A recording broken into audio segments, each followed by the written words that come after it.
Hai quen di que os galegos nunca se converteron de todo e que coa relixión doxe tapan crenzas de tempos remotos que veñen do espírito da terra, do aire, do lume e das augas. Hai quen di que estas son vos cousas de curas, que nunca están contentos nin co que lles dis, nin co que lles das. Hai quen di que unha cousa é Deus e outra cousa son os curas. Hai quen cree, quen di que cree e ata quen non cree. E hai quen pensa que o mellor é estar calado.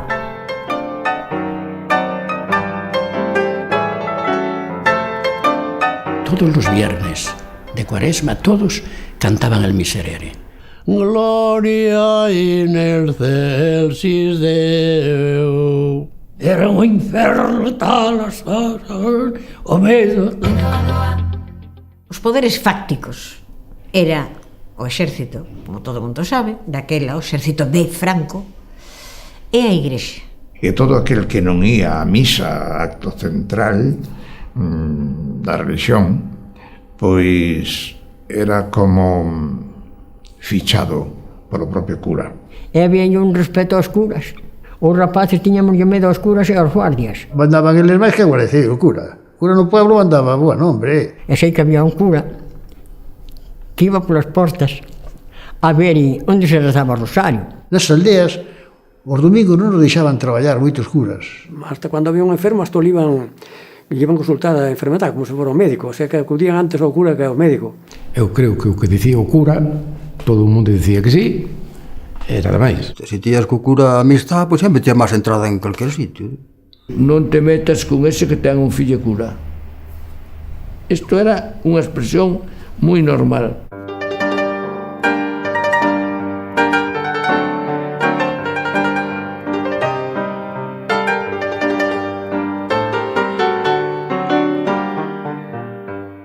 Había que pagar un oblate, lle chamaban. Cando era polo brau, dábanse monllos. Na Corerma había que levar unha dúcia de ovos por matrimonio. Mas levámoslle trigo, e levámoslle centeno, e levámoslle nillo. Efectivamente, a xente humilde teña que dicir comer como un cura, porque eles, claro, comían máis pobremente. Non creo que diferenciasen moito as comidas dos gregos da outra xente. Había cada comelona de curas. Iso era bonito. Xupóns, eles como el demonio, mire. Cobraban por bautizos, cobraban por casamentos. Se morría unha persona, non morría esa persona, tiñan que pagar un ferrado de trigo de sepultura. Se non lle daba eso, despois cando morría calquera na casa, entón xa era xurado e non de ele. Non enterraba o difunto. No noso pueblo pesou, daste que de morrillo unha repesiña. Con 7 niños, acordamos como ahora, a unha muller, a galaban tamén. E non lle quería enterrar fora do cementerio. E morguime un fillo. Eran 7 pesetes, que había que enterralo, que o cura viña a buscar. Eu non tiña 7 pesetes. Había ali un matrimonio que tiña fillos pequenos, e pideu-lhe o centeno.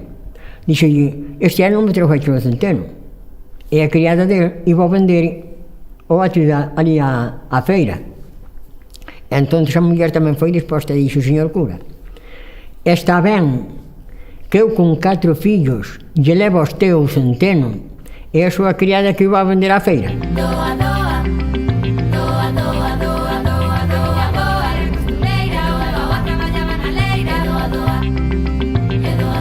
Antes daquela, moças e mozos e todos iban á misa, todos os domingos.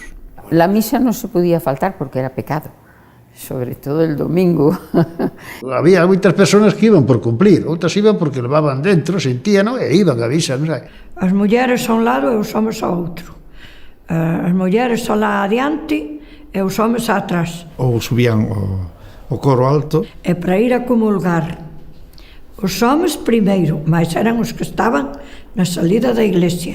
Mentres non acabaran de ir a comulgar os homes, as mulleres non podían ir. As mulleres o cura facían así, apartaban para que os homes foran para diante, non sabes? Na procesión igual, iba o cura, los hombres primero. E víamos aquel señor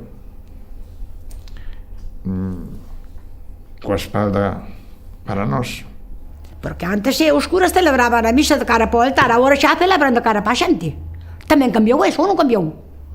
Toca de pito a lancha. E daquela eran, como é? Eran en inglés ou o que era? En aquel entón eran todas en latín. Que na que rezáramos algunha oración en latín tampouco non entendíamos. Solo tiñas que aceptar o rito tal e como cho servía, pero non entendías absolutamente nada. É unha misa cantada despois, que o cantaban os mesmos músicos da banda. E cantaban os homes que daba justo. Gloria in excelsis Deo, et in terra paz hominibus.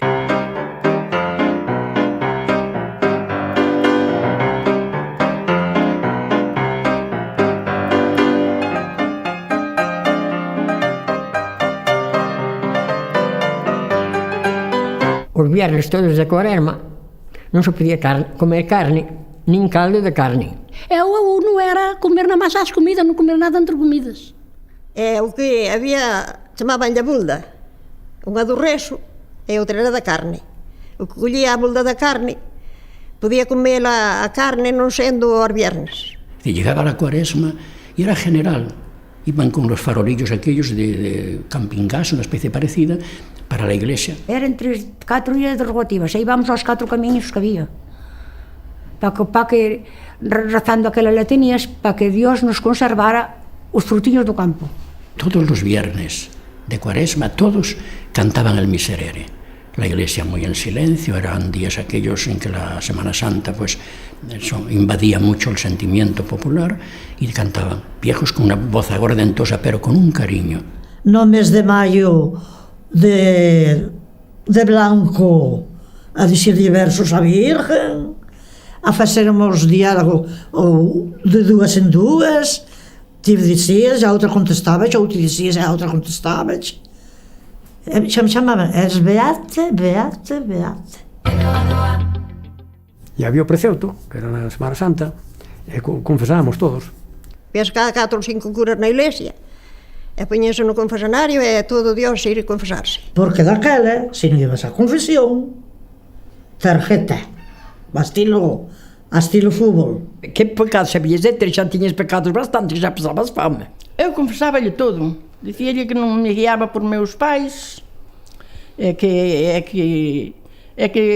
cando me mandaban facer un traballo que non o facía, e que contara algunha mentira, e tal, pero despois eu non lle dicía máis nada, porque non tiña que dicirlle. Claro, cada un facía como cría.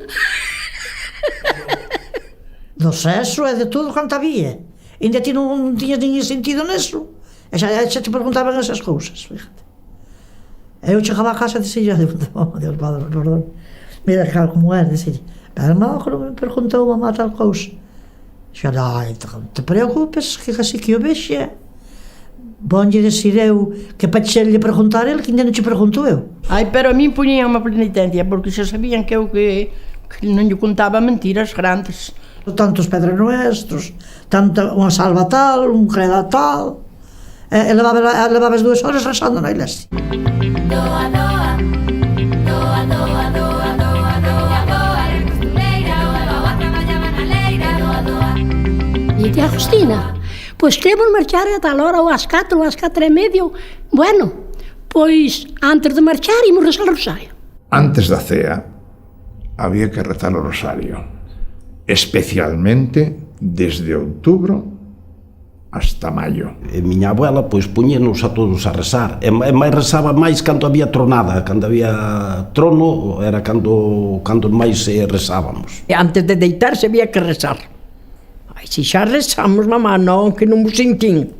Había que rezar, o que sabían. Primeiro o Señor mío, e despois a Gloria Patria, del Hijo e del Espírito Santo, e despois o Padre Nuestro, e despois Dios te salve María, llena eres de gracia, Señor es contigo, bendita tú eres entre todas las mujeres, bendito es el fruto de tu vientre, Jesús.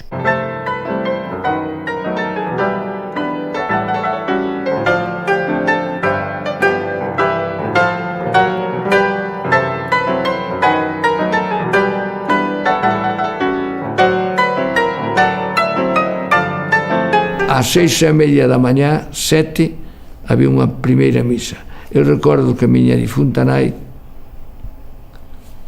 levantábase todos os días para ir a esa misa.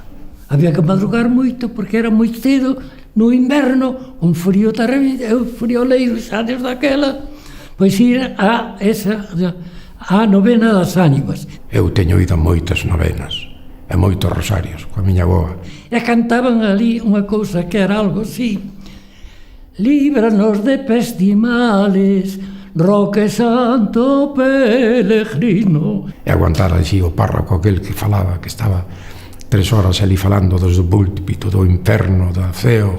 Eu preguntábame que serán eses bichos, que feroces, os pestimales. Yo acababa de llegar de Madrid y me acuerdo en la plaza subido en un balcón con una cruz así y viendo no sé qué tal. Tan terrorífico fue para mí aquello y tanto me asusté que me eché a llorar. Todas esas cousas, os cursillos que nos daban, os exercicios espirituales, eran o inferno tal, o medo.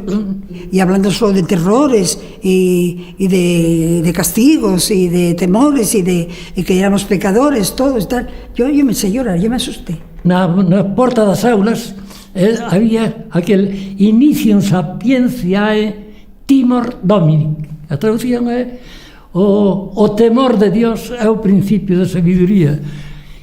Eu non me gustaba, eu cambiaría, dicía eu cambiaría Inicium Sapientiae Amor Domini. O principio da sabiduría é o amor de Dios.